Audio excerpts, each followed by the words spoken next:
اعوذ باللہ من الشیطان الرجیم، بسم اللہ الرحمن الرحیم۔ انشاءاللہ سیکنڈ پارہ شروع کر رہے ہیں، تو ان آیت سے پہلے تھوڑا سا بیک گراؤنڈ جاننا ضروری ہے، کیونکہ یہ قبلہ کی تحویل قبلہ کی آیات ہیں جب اللہ سبحانہ تعالیٰ نے خانہ کعبہ کو مسلمانوں کا قبلہ بنانے کا حکم فرمایا۔ ہوا یہ تھا کہ جب آپ صلی اللہ علیہ وسلم مکہ میں 13 سال رہے، آپ نبوت کے 13 سال آپ صلی اللہ علیہ وسلم نے مکہ میں جب گزارے، تو آپ خانہ کعبہ ہی کی طرف منہ کر کے نماز پڑھتے تھے، مگر وہ اس طرح بیٹھتے تھے کہ بیت المقدس بھی سامنے ہوتا تھا اور خانہ کعبہ بھی۔ لیکن جب آپ صلی اللہ علیہ وسلم مدینہ میں ہجرت کر کے گئے، تو مدینہ جو جس طرح سے تھا کہ مدینہ کے ایک طرف بیت المقدس تھا اور دوسری طرف مکہ تھا، تو یہ ممکن نہ رہا کہ اب دونوں کی طرف منہ کیا جا سکے، اور قبلے کی تبدیلی کا حکم نہیں آیا تھا کہ مسلمانوں کے لیے ابھی تک قبلہ بنایا نہیں گیا تھا خانہ کعبہ کو۔ تو آپ صلی اللہ علیہ وسلم مدینہ میں اسی طرح سے نمازیں پڑھتے رہے بیت المقدس کی طرف، لیکن آپ صلی اللہ علیہ وسلم کو معلوم تھا یہ بات کہ مسلمانوں کا قبلہ جو ہوگا وہ خانہ کعبہ ہوگا۔ تو آپ صلی اللہ علیہ وسلم کو اس بات کی بہت زیادہ انتظار تھا کہ ایک طرح سے یہ آپ کی نبوت کی نشانی تھی، ایک علامت تھی ایک اور، کہ آپ صلی اللہ علیہ وسلم اللہ کے سچے نبی ہیں، کیونکہ یہود اور نصارہ جو تھے وہ ان کو یہ بات اپنے انبیاء کرام سے ان کو یہ بات معلوم تھی کہ جو آخری نبی آئیں گے ان کا جو قبلہ ہوگا وہ خانہ کعبہ ہوگا۔ تو ایک طرح سے ان کو یہ اعتراض تھا آپ صلی اللہ علیہ وسلم پر کہ اگر آپ اللہ کے وہ نبی ہیں، آخری نبی ہیں، تو پھر آپ جو ہیں وہ بیت المقدس کی طرف آپ کا قبلہ کیسے ہے؟ آپ کا قبلہ تو خانہ کعبہ کی طرف ہونا چاہیے تھا۔ تو گویا یہ ساری باتیں، یہ بیک گراؤنڈ تھا۔ اللہ سبحانہ تعالیٰ نے آیت 142 نازل فرمائی، جس میں پیشین گوئی کی کہ اب قبلے کا حکم آنے والا ہے، لیکن جب قبلہ کی تبدیلی کا حکم آئے گا تو مسلمانوں کے سارے دشمن جو ہیں وہ خوب شور مچائیں گے اور اسلام پر بہت سارے اعتراضات کریں گے۔ تو ایک طرح سے مسلمانوں کی ذہنی طور پر مسلمانوں کو تیار کیا گیا کہ جب یہ لوگ اس طرح سے شور مچائے تو تم ان کی طرف دھیان نہ دینا، کیونکہ یہ اللہ کی طرف سے ہے خانہ کعبہ کی طرف منہ کرنا، اور یہ جو ہے اعتراضات جو ہے وہ صرف حسد اور عناد اور دشمنی کی وجہ سے ہے، اور تم لوگوں کو ان اعتراضات کو نظر انداز کرنا ہے یا ان کا منہ بند کرنا ہے۔ تو انشاءاللہ اب ہم اس کی آیت کو پڑھتے ہیں۔ اعوذ باللہ من الشیطان الرجیم، بسم اللہ الرحمن الرحیم۔ سیقول السفہاء من الناس ما ولاهم عن قبلتهم التي كانوا عليها قل للہ المشرق والمغرب یہدی من یشاء الی صراط مستقیم۔ ان قریب نادان لوگ کہیں گے کہ جس قبلے پر یہ تھے اس سے انہیں کس چیز نے ہٹایا؟ آپ کہہ دیجئے کہ مشرق اور مغرب کا مالک اللہ ہی ہے، وہ جسے چاہے سیدھی راہ کی ہدایت دے دے۔ کیونکہ یہاں پر اللہ سبحانہ تعالیٰ یہ بات واضح فرما رہے ہیں کہ جو اللہ کے فرما بردار بندے ہوتے ہیں ان کو صرف اللہ کا حکم ماننے سے مطلب ہوتا ہے، اور اللہ تو رب العالمین ہے، مشرق مغرب تمام جہتیں اللہ ہی کے لیے ہے۔ تو اللہ سبحانہ تعالیٰ اصل بات یہ ہے کہ اللہ تعالیٰ کا جب جس بات کا حکم ہو بس اس کو سمعنا و اطعنا اسی پر عمل کر لینا بس۔ اعتراضات بندے کا حق نہیں ہے کہ وہ اللہ کے احکامات پر اعتراضات کرے۔ پھر اللہ سبحانہ تعالیٰ نے فرمایا کہ وہ جسے چاہے سیدھی راہ ہدایت کی دے دے۔ تو اب اس طرح سے اس میں یہ ایک نشاندہی ہے کہ اگر جو لوگ اللہ سبحانہ تعالیٰ کے احکامات پر اعتراض کرتے ہیں اور ہدایت کو نہیں چاہتے، حق کو قبول نہیں کرنا چاہتے، تو پھر اللہ ان کو ہدایت نہیں دیتا۔ ہدایت کے لیے انسان کو فرما برداری کا رویہ اختیار کرنا ہے اور اللہ سے ہدایت طلب کرنی ہے۔ پھر اللہ تعالیٰ فرماتے ہیں وَكَذَلِكَ جَعَلْنَاكُمْ أُمَّةً وَسَطًا لِتَكُونُوا شُهَدَاءَ عَلَى النَّاسِ وَيَكُونَ الرَّسُولُ عَلَيْكُمْ شَهِيدًا۔ ما جعلنا القبلة التي كنت عليها إلا لنعلم من يتبع الرسول ممن ينقلب على عقبيه وإن كانت لكبيرة إلا على الذين هدى الله وما كان الله ليضيع إيمانكم إن الله بالناس لرؤوف رحيم۔ اللہ سبحانہ وتعالیٰ فرما رہے ہیں کہ اسی طرح ہم نے اسی طرح تمہیں عادل امت بنایا، یعنی کہ جس طرح اللہ تعالیٰ نے مسلمانوں پر رسول اللہ صلی اللہ علیہ وسلم کو رسول بنا کر بھیج کر ایک نعمت فرمائی، کیونکہ نبی صلی اللہ علیہ وسلم کا آنا ایک مسلمانوں کے لیے نعمت کی حیثیت رکھتا ہے، تو جس طرح اللہ نے یہ نعمت پوری کی تو اسی طرح اللہ نے اب قبلے کا حکم کر کے جو ہے وَكَذَلِكَ جَعَلْنَاكُمْ أُمَّةً وَسَطًا لِتَكُونُوا شُهَدَاءَ، تو اللہ تعالیٰ فرما رہے ہیں کہ اسی طرح تم کو امت وسط بنایا۔ وسط کا کیا مطلب ہے؟ عربی زبان میں وسط کا مطلب درمیانہ ہوتی ہے، تو درمیانہ امت، تو درمیانہ چیز ہمیشہ بہترین ہوتی ہے، نہ اس میں افراط ہوتی ہے نہ تفریط ہوتی ہے، تو وسط جو ہے اس لحاظ سے بہترین اور افضل کے معنی میں استعمال بھی ہوتی ہے، اور یہی معنی یہاں پر لیا گیا ہے کہ بہترین امت تم کو بنایا۔ اللہ سبحانہ تعالیٰ نے فرما رہے ہیں تاکہ تم گواہ بن جاؤ۔ تو گواہ بن جاؤ کا کیا مطلب ہے؟ سورہ حج میں بھی ہے یہ آیت کہ رسول تم پر اور تم لوگوں پر گواہ ہو، اور اس کی وضاحت میں حدیث یہ ہے کہ جب اللہ تعالیٰ نے قیامت کے دن پیغمبروں سے سوال کیا جائے گا کہ تم نے میرا پیغام لوگوں تک پہنچایا تھا، تو وہ اسبات میں جواب دیں گے۔ اللہ سبحانہ تعالیٰ فرمائے گا تمہارا کوئی گواہ ہے؟ کیونکہ ان کی امتیں انکار کریں گی، ان کی امتیں کہیں گی نہیں، ہمیں جو گمراہ امتیں تھی جن کو تباہ کر دیا گیا، وہ کہیں گی نہیں ہمیں تو کوئی میسج نہیں پہنچایا ہمارے انبیاء کرام نے۔ تو اللہ سبحانہ تعالیٰ انبیاء کرام سے کہے گا کہ تمہارے کوئی گواہ ہیں؟ وہ کہیں گے ہاں، محمد صلی اللہ علیہ وسلم اور ان کی امت، چنانچہ یہ امت گواہی دے گی۔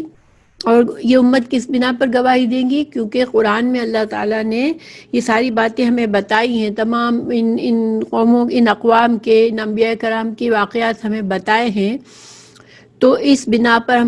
چونکہ ہم قرآن پر ہم یقین رکھتے ہیں، اللہ کی کتاب ہے، اور قرآن کو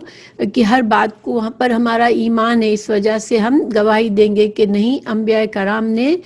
اپنا پیغام پہنچایا تھا، اللہ کا پیغام اپنی امتوں کو پہنچایا تھا۔ تو ان دو وجہ سے امت مسلمہ کو امت وسط کہا گیا۔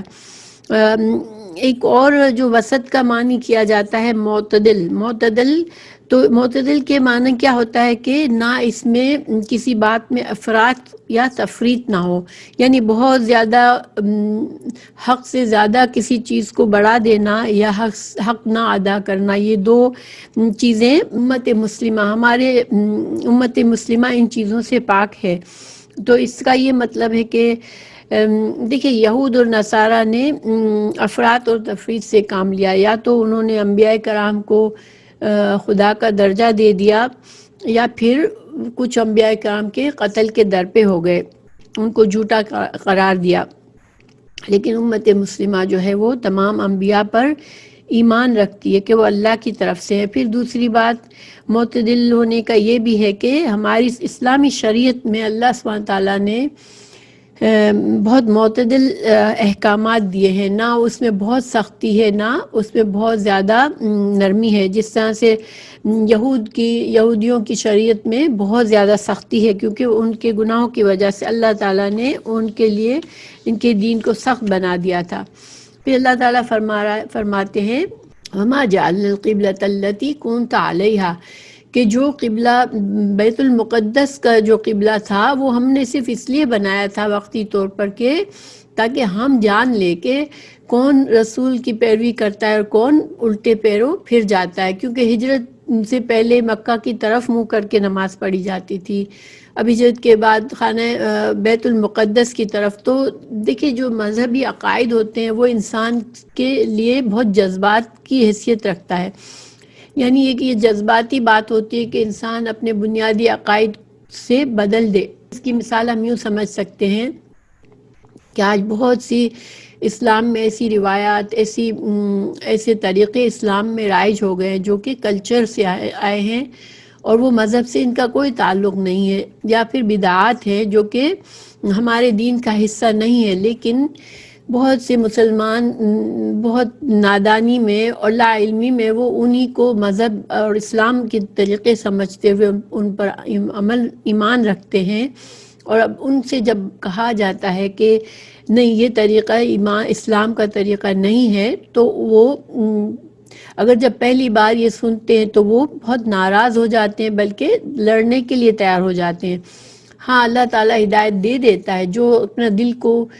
کھلا رکھتا ہے اس کو سمجھ آ جاتی ہے، جو علم حاصل کرتا ہے اس کو سمجھ آتی ہے کہ ہاں نہیں یہ اسلام کی شریعت یہ نہیں ہے بلکہ یہ ہے. تو اسی وجہ سے اللہ سبحانہ تعالیٰ فرما رہے ہیں کہ یہ ایک طرح سے صحابہ کرام کا امتحان تھا کہ وہ جب اس طرح سے ان سے قبلہ بدلنے کا حکم کہا گیا تو انہوں نے کس طرح عمل کیا. تو صحابہ کرام مخلص انسان تھے اور اللہ سبحانہ تعالیٰ کے نیک بندے تھے. تو جب یہ حکم آیا تو یہاں تک کہ مسجد قباء میں اور مسجد قبلتین میں یہ حکم بعد میں پہنچا. آپ صلی اللہ علیہ وسلم نے پہلی نماز مسجد نبوی میں پڑھائی تھی ظہر کی، جب قبلے خانہ کعبہ کی طرف کر کے، اور جب یہ بات اس مسجد میں پہنچی جس کو قبلتین کے نام سے مشہور ہے، تو اس وقت لوگ نماز میں تھے، جماعت ہو رہی تھی، اور کسی نے آ کر بلند آواز میں بتایا کہ قبلہ بدل گیا ہے. تو انہوں نے نماز کے دوران ہی پورے مشرق یعنی کہ بیت المقدس کی طرف سے پورے 180 ڈگریز بدل کر مکہ خانہ کعبہ کی طرف اپنا منہ کر لیا تھا. وہ ان لوگوں کے اندر اس حد تک فرما برداری کا جذبہ تھا، اور اسی وجہ سے اس مسجد کو مسجد قبلتین کہتے ہیں. لیکن مسجد قباء میں بھی یہ واقعہ پیش آیا تھا کہ دوران نماز ہی انہوں نے اپنی جہت کو بدل لیا تھا. تو بہرحال اللہ سبحانہ تعالیٰ فرما رہے ہیں کہ وَإِن كَانَتْ لَكَبِيرَةً إِلَّا عَلَى الَّذِينَ هَدَى اللَّهُ، کہ یہ جو بات ہے کہ کسی مذہب کسی دینی حکم کو میں تبدیلی کو اس طرح سے قبول کرنا، اللہ سبحانہ تعالیٰ کے کسی نئے حکم کو اس طرح سے قبول کرنا، یہ جو ہے وہ بہت بھاری ہوتا ہے. لیکن اللہ تعالیٰ کا ہر حکم جو ہے وہ ان لوگوں کے لیے بہت آسان ہے جن کو اللہ ہدایت دے دے.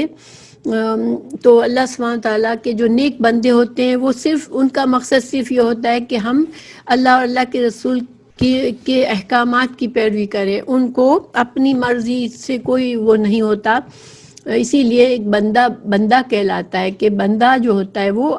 مکمل طور پر جانتا ہے کہ میں اللہ سبحانہ تعالیٰ کا محتاج ہوں، اللہ ہی میرا مالک ہے. تو اس کو کوئی مشکل نہیں آتی اللہ کے کسی حکم پر عمل کرنے میں. پھر اللہ تعالیٰ فرما رہے ہیں کہ وَمَا كَانَ اللَّهُ لِيُضِيعَ إِيمَانَكُمْ إِنَّ اللَّهَ بِالنَّاسِ لَرَءُوفٌ رَحِيمٌ، کہ اللہ سبحانہ تعالیٰ تمہارے ایمان کو ضائع کرنے والا نہیں تھا. یہاں پر ایمان جو ہے یہ نماز کو ایمان کہا گیا ہے، کیونکہ سوال یہ کیا گیا تھا کہ جن لوگوں نے خانہ کعبہ کے قبلہ ہونے سے پہلے جب بیت المقدس کی طرف منہ کر کے نماز پڑھتے پڑھتے ہی دنیا سے چلے گئے جو مسلمان، تو اب ان کا کیا ہوگا؟ انہوں نے تو مسلمانوں کے قبلے کی طرف منہ کر کے نماز ہی نہیں پڑھی. تو اللہ سبحانہ تعالیٰ نے فرمایا کہ یہ اللہ تعالیٰ ان کی نمازوں کو ضائع نہیں کرے گا. تو نماز کو یہاں ایمان کہنے سے ایک طرح سے نماز کی اہمیت کا پتہ چلتا ہے کہ ایمان کا دعویٰ کر کے نماز نہ پڑھنا تو یہ ایمان کے ناقص ہے. ایسے انسان کا ایمان جو کہ نماز نہیں پڑھتا اور وہ کہتا ہے کہ میں مسلمان ہوں. پھر اللہ سبحانہ تعالیٰ فرما رہے ہیں ان اللہ بالناس لرؤوف الرحیم، اللہ تعالیٰ جو ہے وہ اپنے بندوں پر بہت شفقت کرنے والا ہے، بہت رحم کرنے والا ہے، اور اللہ کے کسی حکم میں بندوں کے لیے کوئی مشکل نہیں ہوتی ہے. پھر اللہ سبحانہ تعالیٰ فرما رہے ہیں قد نرا تقلب وجهك في السماء فلنولینک قبلة ترضاها،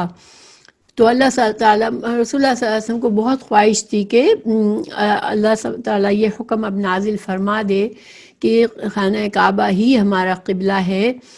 تو بار بار آپ آسمان کی طرف دیکھتے تھے، دعا کرتے تھے، تو اللہ تعالیٰ نے ایک طرح سے اپنے پیارے نبی کو ایک خوش کرنے کے لیے کہا کہ آپ کے جو خواہشیں اب ہم پوری کر دیں گے، اور اب آپ کیا کریں، اب یہ حکم آ گیا فَوَلِّ وَجْهَكَ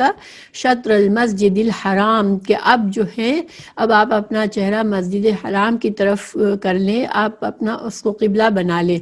وَحَيْثُ مَا كُنْتُمْ فَوَلُّوا وُجُوهَكُمْ شَطْرَهُ، اور تم سفر میں ہو یا حجر میں ہو، جہاں بھی ہو، جب نماز پڑھو تو قبلہ جو ہے وہ اب اسی کو بناؤ. وَإِنَّ الَّذِينَ أُوتُوا الْكِتَابَ لَيَعْلَمُونَ انہ الحق من ربہم، اور یہ جو اہل کتاب ہیں وہ تو خود بھی جانتے ہیں کہ یہ بات حق ہے، یہ جو حکم آیا ہے یہ تو آنا ہی تھا، یہ اللہ کی طرف سے ہی ہے. تو پھر وہ انہوں نے اتنے اعتراضات کیوں کیے؟ سب سے زیادہ اعتراض کرنے والے یہودی ہی تھے کہ انہوں نے کہا کہ یہ کیسا دین ہے کہ تم جو ہو اپنا تمہارا قبلہ اگر ایک ہی اللہ کو مانتے ہو تو پھر تمہارا قبلہ جو ہے وہ خانہ کعبہ کیسے بن گیا؟ تو اللہ سبحانہ تعالیٰ فرما رہے کہ یہ لوگ تو جانتے ہیں کہ یہ حق ہے، ان کے انبیاء کرام نے انہیں بتایا ہوا تھا، ان کی کتابوں میں اشارے تھے کہ آخری نبی کا قبلہ جو ہے وہ بیت المقدس بیت اللہ یعنی کہ خانہ کعبہ ہی ہوگا. تو لیکن ان کے سارے اعتراضات صرف اس حسد کی بنا پر ہے کہ رسول اللہ صلی اللہ علیہ وسلم بنی اسرائیل میں سے نہیں ہیں بلکہ بنی اسماعیل ہیں، اور ان کو اپنا نسبی طور پر جو ان کو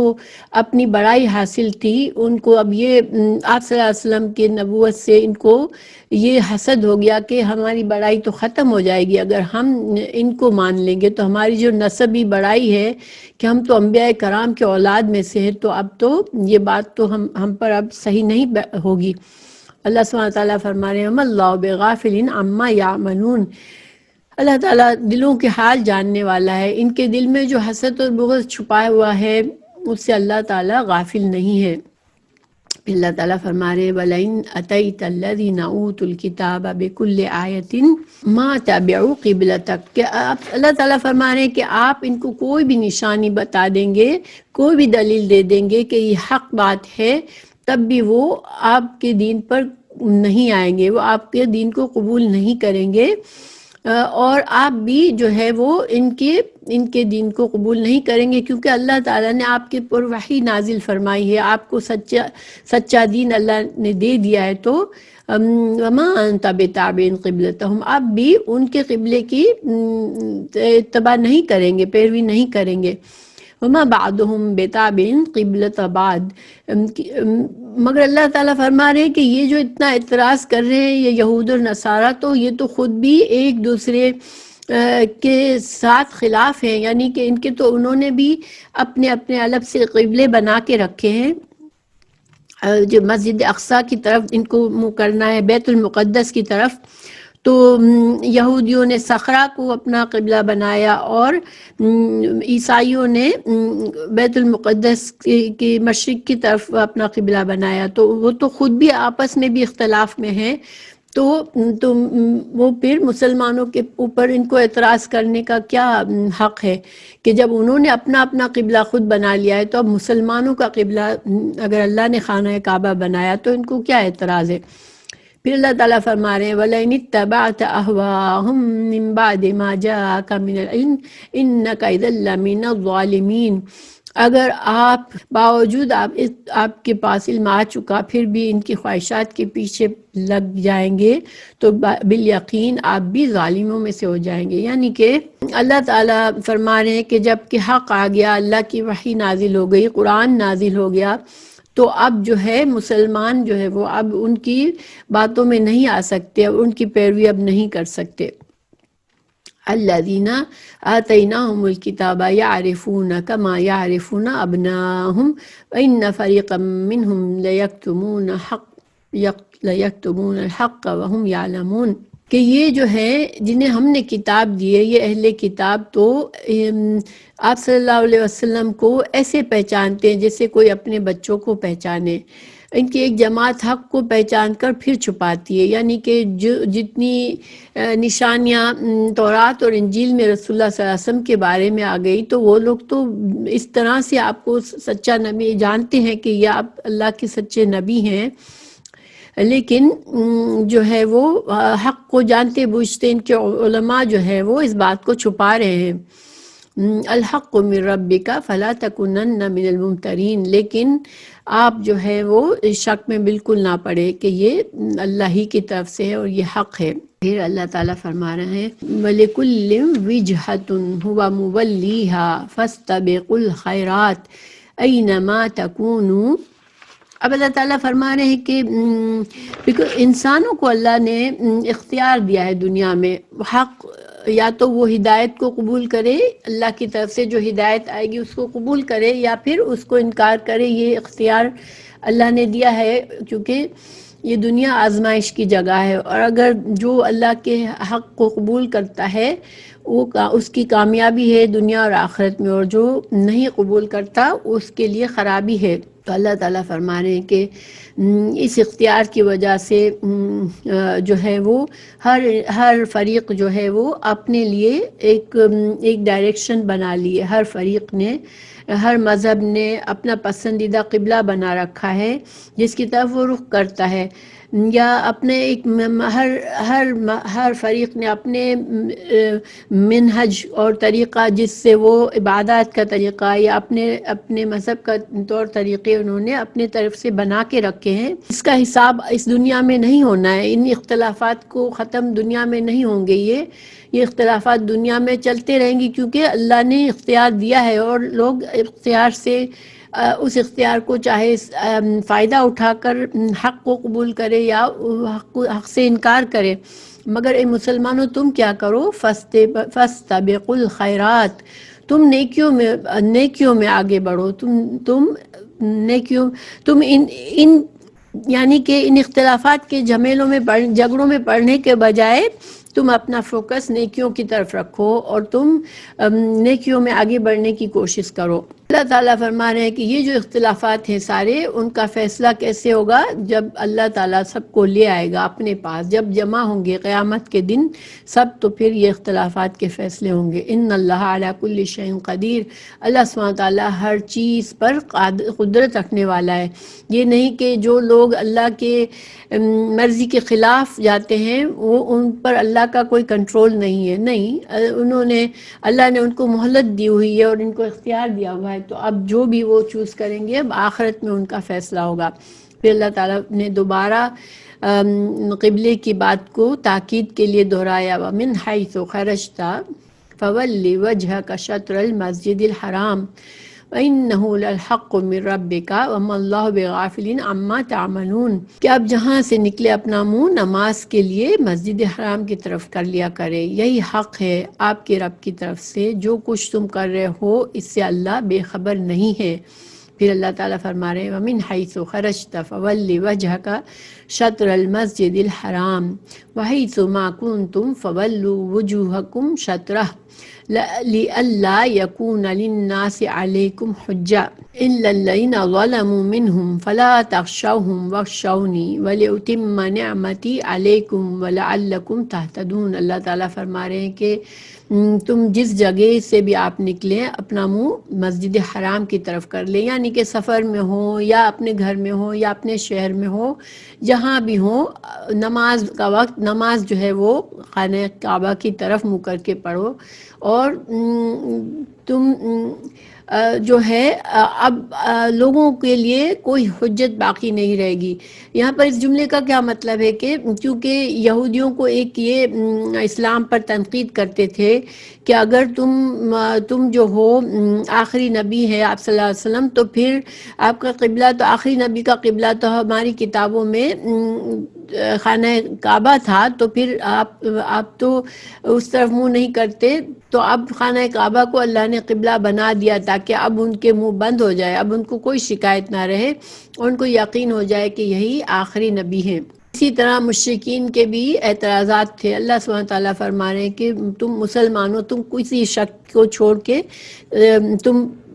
جو ہے وہ اپنے قبلے کی طرف منہ کرو۔ یہ بار بار دہرانے کے کچھ مقاصد بتائے ہیں علماء نے کہ یہ تاکید کے لیے ہے، یا یہ مومنوں کو مکمل یقین دلانے کے لیے کہ یہ اللہ سبحانہ تعالیٰ ہی کا حکم ہے اور اس میں کوئی شک نہیں ہے، مشرکین کے منہ بند کرنے کے لیے ہے۔ تو بہرحال اس میں تاکید ہے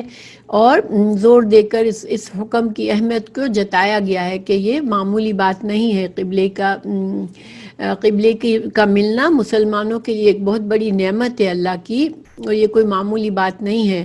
فلا تخشوہم واخشونی، کہ تم کسی دشمنوں کے اعتراضات سے مت ڈرو اور صرف اللہ سے ڈرو، اور وہ کرو جو اللہ نے تمہیں کہا ہے، تاکہ اللہ تم پر اپنی نعمت مکمل کر دے۔ قبلے کا ملنا نعمت کی تکمیل تھا، اس لیے کہ اللہ تعالیٰ نے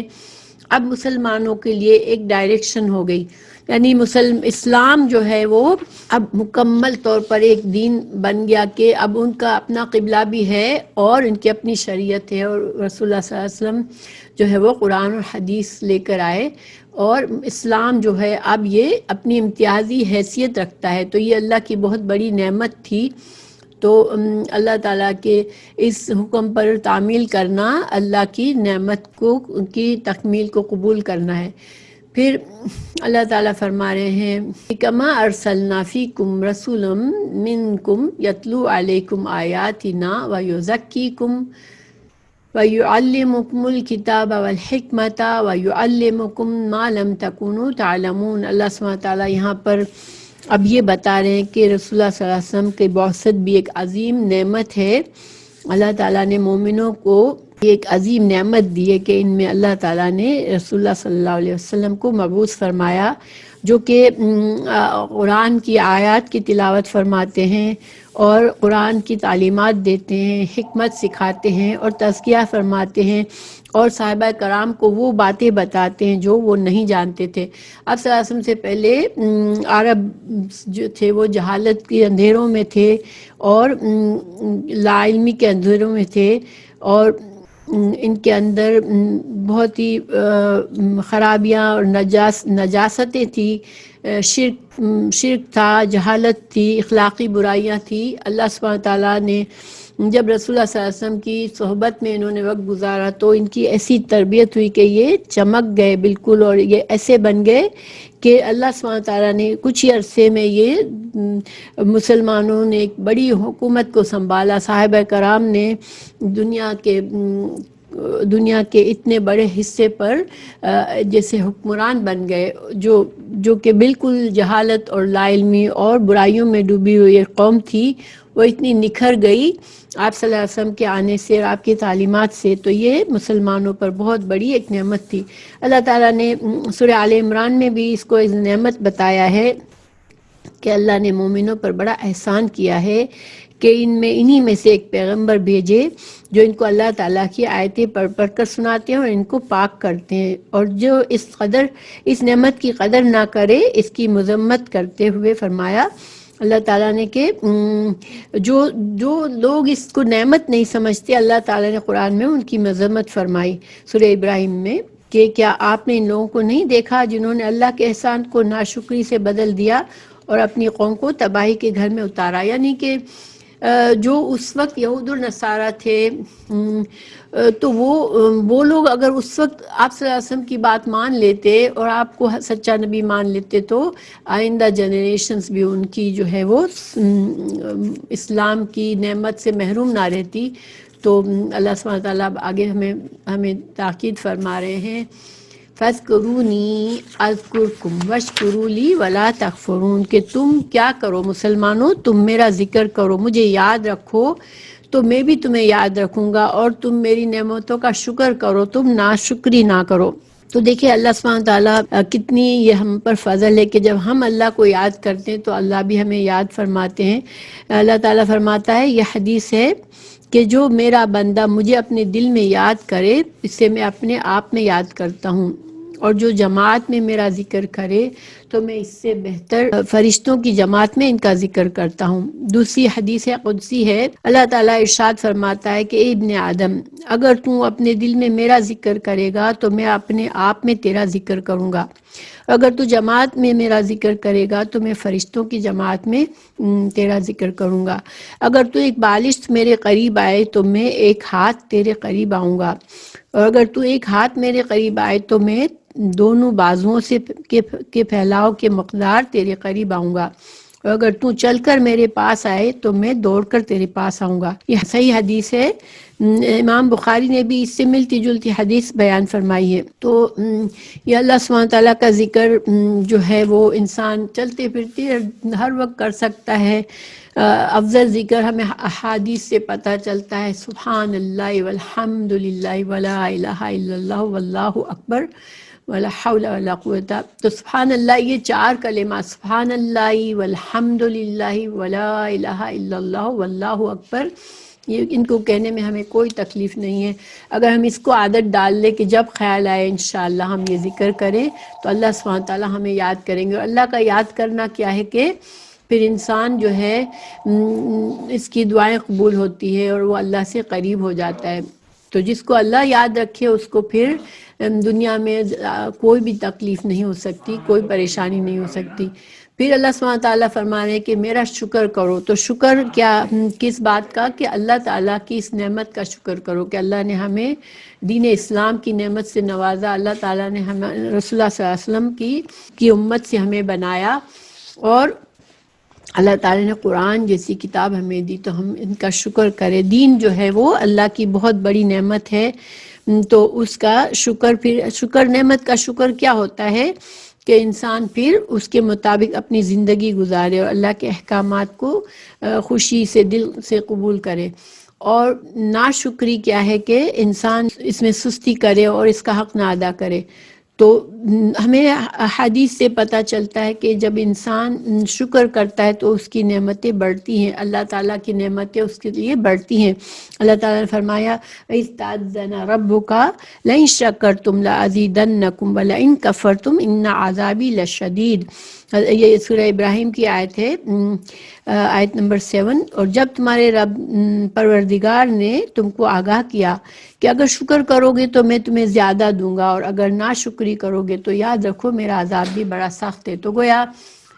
شکر جو ہے وہ اللہ کی نعمتوں میں اضافے کا سبب بنتا ہے، اور ناشکری سے نعمتیں ضائع ہو جاتی ہے۔ تو اللہ تعالیٰ ہمیں شکر گزار بندہ بنائے۔ پھر اللہ تعالیٰ فرما رہے ہیں یا ایھا الذین آمنوا استعینوا بالصبر والصلاۃ ان اللہ مع الصابرین۔ نماز جو ہے وہ بہترین چیز ہے انسان کے لیے،